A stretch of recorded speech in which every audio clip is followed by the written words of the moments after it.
For a long time, I was living alone. Sounds peaceful, right? Tranquil, sure.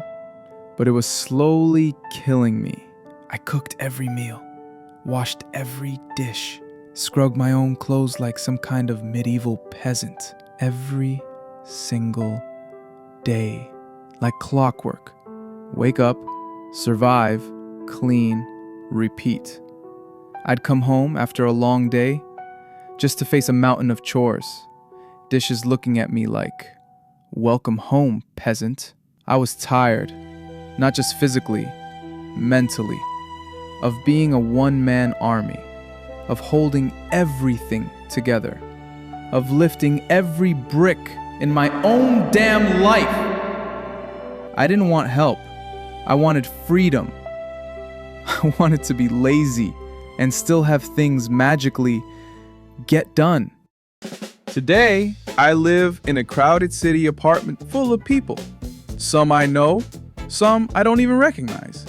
But to me, more people means more free energy, more hands to do the work I don't want to do, more minds unknowingly dancing to my tune. As I said in the previous video, my ex and her boyfriend live with me in my apartment. One day when I was just chilling, my ex's boyfriend got hungry. My ex, Nikki, smart as ever, used a classic psychological trick. She said to me, "Gee, we really love how you make pasta." She played the game perfectly, knowing I couldn't resist the compliment. I wasn't stupid, but honestly, I was hungry and annoyed. So I said, okay, I'll make some pasta. That day I went to Costco to buy tomato sauce since last time I made it all myself. I'm a man who loves sauce after all. On my way to Costco, I ran into a friend I hadn't seen in 6 years. She called Maya. We caught up, talked about everything and nothing, but beneath the small talk, I learned she was struggling. No place to stay, no rent money. So I said to her, "Maya, you can come stay with us this week." She looked surprised. "Really?" Yeah, I said. She asked, "Will that cause problems with your other roommates?" I smiled inside. My ex and her boyfriend, they lived rent-free in my apartment. No problem at all. We love guests. We went to Costco together and bought the tomato sauce. When we got home, I introduced her to the others casually, like she belonged there already. No big deal. One evening, Maya's father showed up unexpectedly. He was a chef. She called him for support during a tough time. And before I knew it, he moved in with a small suitcase and a quiet smile. The apartment suddenly felt even more crowded, but he brought a calm presence. Then, one morning, there was a mysterious guy with us. Okay, I don't even know his name. I found him cleaning the hallway floor. Just quietly sweeping like he owned the place. I didn't question it. I figured, why not? So he stayed. Now I live with my ex, Nikki, and her boyfriend, Edward. Maya, the friend I met at Costco. Her father, who's a chef nostalgic for his late wife. A man I don't even know. I just found him one day cleaning the floor. The first week I spent days analyzing each person's personality, their weaknesses, their strengths, what drives their behavior, and everything. Nikki, my ex, is obsessed with cleanliness. She can't stand even a speck of dirt. Edward, her boyfriend, is hopelessly attracted to Nikki, especially when she wears red. Maya, my friend from Costco, hates the smell of cigarette smoke and washes her clothes immediately if she thinks they've been exposed. Frank, her father, holds on to memories of his late wife, especially the scent of her perfume, Dolce & Gabbana Light Blue.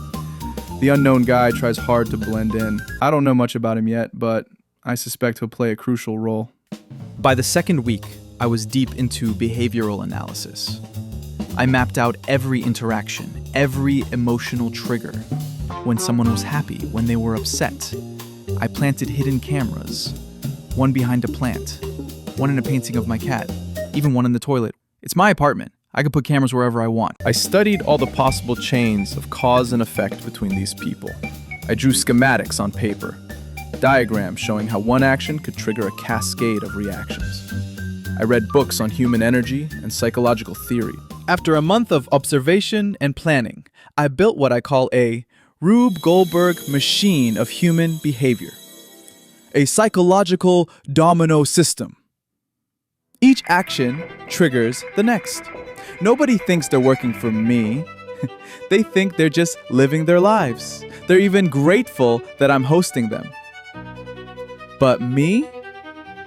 I was the one who built the code. It looks simple on the surface, but I used every ounce of my IQ to create this masterpiece. Hear me out. Before I started my genius plan, I bought a red apron and left it in the kitchen. I bought good cigarettes and left them in the sleeping room. I gave all my shirts and clothes to Maya. She didn't have many, so I told her we could share. She was super grateful. I bought lemon-scented laundry detergent booster and put it in the washing machine. I stocked the kitchen with all the ingredients needed to make the cookies Frank used to bake for his wife. The day I tested my plan was the day I knew I could retire. Live like a king in my own apartment with slaves. All I had to do was push one domino. And that domino was leaving some leftover food on the kitchen floor. Accidentally. But not just any time. Precisely the moment Nikki was about to enter the kitchen. I was eating Cheetos, messy, sticky, and annoying to clean. I dropped a bit on the floor and waited. Nikki entered, saw the dirt.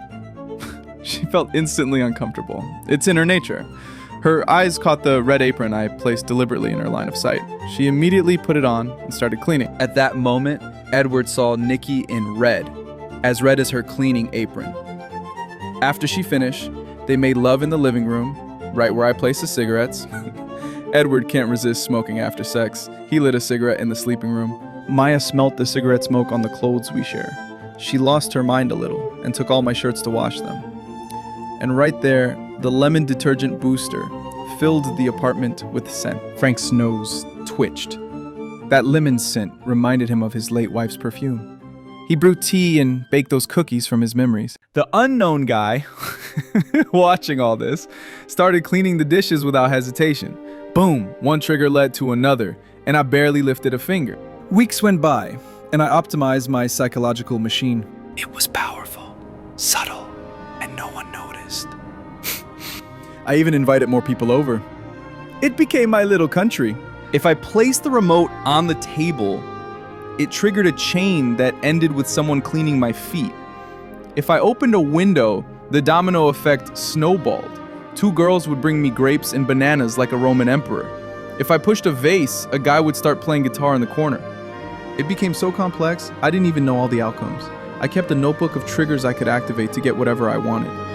If I wanted a glass of water, I'd whistle. If I wanted pizza, I'd leave the fridge door open. If I wanted to be carried, 4 grown men would hold me on their shoulders when I snapped my fingers. I didn't even need to walk on my own feet anymore. Everything was perfect for months, until the day Nikki broke up with Edward and left, just like she left me. Edward cried, but I cried more. Nikki was the keystone of my empire, the cherry on top of the cake, the most important piece of the puzzle. The moment she left, everything collapsed. Like a building destroyed from the ground up. Chaos took over my apartment. People started fighting. I don't even know how it happened, but there were monkeys running around. No idea where they came from. My apartment looked like a scene from Jumanji. I lost everything. In that moment, I remembered when I lived alone. I cooked for myself. I cleaned for myself. No monkeys in my kitchen. No police officers in the toilet. No fights in the living room. Just peace. I fainted and woke up in the hospital. Alone again. But strangely, tranquil in my mind.